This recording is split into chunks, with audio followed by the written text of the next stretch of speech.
Onluq kesirlarni qanday qilib oddiy kesir yoki bo'lmasa noto'g'ri kesirlarga aylantiramiz? Ya'ni pesh bilan ayrilgan kesirlarni kesir siziqi bilan ayrilgan kesirlarga aylantiramiz. Bu vaqtda to'xtalamiz. Shu davomli esimizda tursin. Bu yerdagi pesh onluq kesir chekiti deb ataladi. Ba'zida peshning o'rniga chekitmi yoziladi. Biz bunun keyingi darslarimizda onluq kesir chekitining o'rniga peş işiltimiz. Örneklerden devam kılaylı. Mesela 0,5 degan onluq kesirni qanday qilib kesir bilan ifodalangan kesirga aylantiramiz. Kesir siziqi bilan ifodalangan kesirga aylantirish uchun buningda tuvandagi qoidani qo'llanamiz. Oldi bilan kesir siziqini tortib olgandan keyin har vaqt mahrajga birini yozamiz va onluq kesir chekiti yoki peshdan keyin qancha xona son bo'lsa shuncha tal 0 qo'yamiz. Peshdan keyin qancha xon son turdi? Ya'ni qancha tal son turdi? Bir tal son bo'lganligi uchun yerga bir tal 0 qo'yamiz va suratga sonning o'zini yozamiz. Ya'ni onluq kesir chekitini hisob qilmasdan sonlarning hammani yozamiz. Ya'ni bu yerda qancha bor? 5. 10dan 5 bo'ldi degan gap. Buni 5 ga qisqartirib etsak, qanchadan tegadi? 2dan 1 degan gap. Misolda yana birini keltirib boqaylik. 0,216. Buni qanday qilamiz? Oddiy kesirga aylantirib boqaylik. Qanday qildik? Oldi bilan kesir siziqini tortib olamiz. Mahrajga 1 yozib olgandan keyin qancha tal 0 qo'yamiz? Peshdan keyin qancha tal son turdi? 1, 2, 3. Shunga 1, 2, 3 tal 0 qo'yamiz. Suratga qanchani yozamiz? Suratga peshni hisob qilmasdan sonlarning hammani yozamiz. Ya'ni 216. 1000dan 216 degan gap. Buni 2 ga qisqartsak 500 dan 108. Yana 2 ga qisqartsak 250 dan 54. Yana 2 ga qisqartsak 125 dan 27 bo'ldi degan gap. Yana bir misol izib boqaylik. 1,15 bo'lsin. Buni qanday aylantiramiz? Qanday qildik? Kesir siziq tortib olgandan keyin 1 yozib, peshdan keyin qancha tal son bor? Qancha xona son bor? 1, 2, 3, ya'ni 3 tal 0 qo'yamiz. 1, 2, 3. Va suratga sonlarning hammani yozamiz. 1015 ni yozamiz. Buni 5 ga qisqartsak qanchadan to'g'ri keldi? 200. Buni 5 ga qisqartsak 203 degan gap. Endi qisqaramdi? Qisqarmaydi. 200 dan 203. Endi cheksiz davrilanadigan onluq kesirlarni qanday aylantiramiz? Buni qarab boqaylik. Cheksiz davrilanadigan onluq kesirlarni, ya'ni cheksiz davrilanadigan onluq kesirlarni qanday qilib ratsional sonlarga, ya'ni kesir siziq bilan ifodalangan kesirlarga aylantiramiz? Bu vaqtda to'xtalamiz. Misol keltirsak, qanday qilib davriy kesirlarni ratsional sonlarga, ya'ni kesir siziq bilan ifodalangan kesirlarga aylantiramiz? Masalan, 0,3 ni misol qilib boqaylik. Eng oddiy bo'lgan kesir siziqi bilan ifodalangan ratsional sonlarga aylantiramiz. Buning qoidasi tuvandagidek. Oldi bilan tang yozib, kesir siziq tortib olamiz va mahrajga 9 yoki 0 yozamiz. Qanday qilganmiz? 9 yoki 0 yozganmiz. Oldin qitimda qanday qilgandik? Kesir siziq tortib olib, mahrajga har vaqt 1 yozgandik va peshdan keyin qancha xona bo'lgan bo'lsa, shuncha 0 yozgandik. Bununla qanday qilamiz? Bununla 9 yozamiz va 0 yozamiz. Qancha tal 9, qancha tal 0 degan masalada tuvandagi qoidalarga diqqat qilamiz. Tuvandagi qoidalar bo'yicha o'zgartimiz. Ya'ni onluq kesir chekitidan keyin davrilangan raqam soni qancha bo'lgan bo'lsa, shuncha tal 9 yozamiz. Buningda peshdan keyin davrilangan raqam soni qancha? 1, ya'ni 3. Shuning uchun 1 tal 9 yozamiz. Va peshdan keyin davrilanmagan raqam soni qancha bo'lgan bo'lsa, shunchadan 0 yozamiz. Buni peshdan keyin davrilanmagan raqam bormi? Yo'q. Shuning uchun 0 ni yozmaymiz. Suratga sonlarning hammani yozamiz oldi bilan.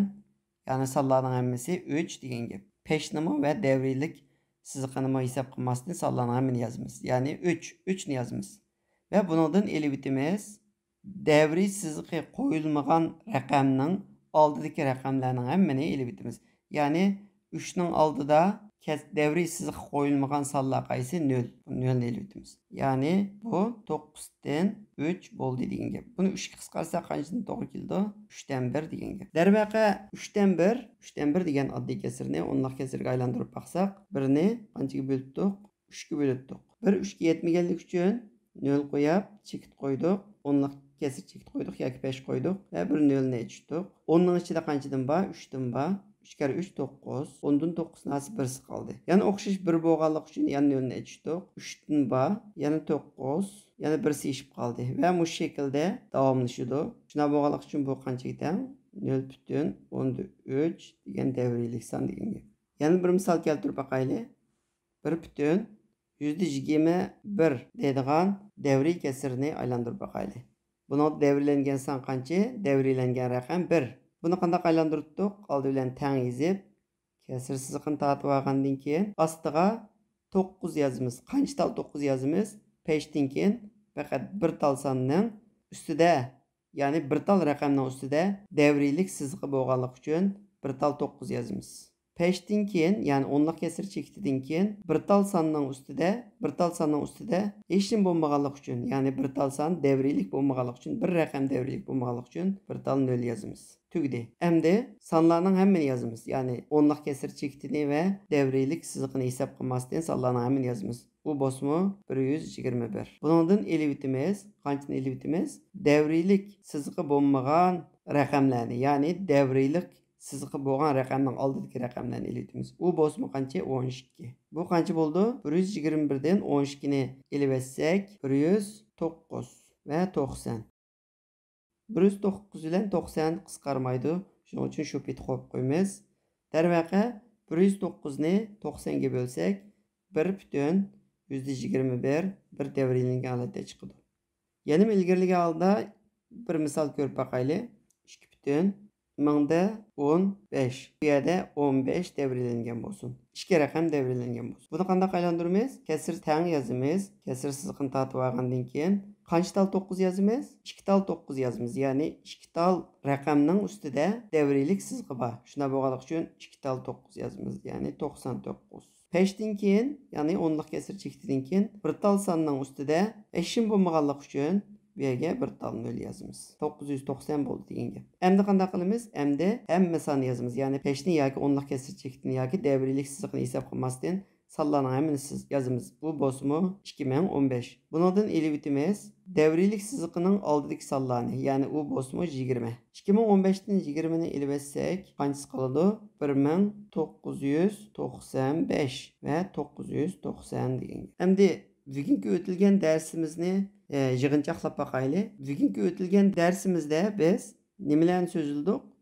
Bugungi darsimizda kesir siziqi bilan ifodalangan kesirlarni o'nliq kesir chekiti yoki pesh bilan ifodalangan kesirlarga aylantirishni o'rganib o'tdik. Kesir siziqi bilan ifodalangan kesirlar tuvandagidek 3 turga bo'lindi. Bular oddiy kesir, noto'g'ri kesir va aralash kesir. O'nliq kesir chekiti yoki pesh bilan ifodalangan kesirlar o'z ichidan qancha turga bo'lindi? Cheklik o'nliq kesir va cheksiz devriy o'nliq kesir degan ikki turga bo'lindi. Bu darsimizda biz bu kesirlarni o'zaro aylantirishni o'rganib o'tdik. Darsning oxirida bugungi darsning texmo yaxshi takrorlanishi uchun tuvandagi bir qancha misolni beray. Birinchi, 3 dan 7 degan noto'g'ri kesirni aralash kesirga aylantiring. Ikkinchi, 2,5 dan 3 degan aralash kesirni noto'g'ri kesirga aylantiring. Uchinchi, 3 dan 1 degan oddiy kesirni o'nliq kesirga aylantiring. To'rtinchi, 50 dan 4 degan oddiy kesirni o'nliq kesirga aylantiring. 5-chi, 0,212 degan o'nliq kesirni oddiy kesirga aylantiring. 6-chi, 1,125 degan o'nliq kesirni noto'g'ri kesirga aylantiring. 7-chi, 1,32 degan cheksiz devriy o'nliq kesirni noto'g'ri kesirga aylantiring. 8-chi, 0,61 degan cheksiz devriy o'nliq kesirni oddiy kesirga aylantiring.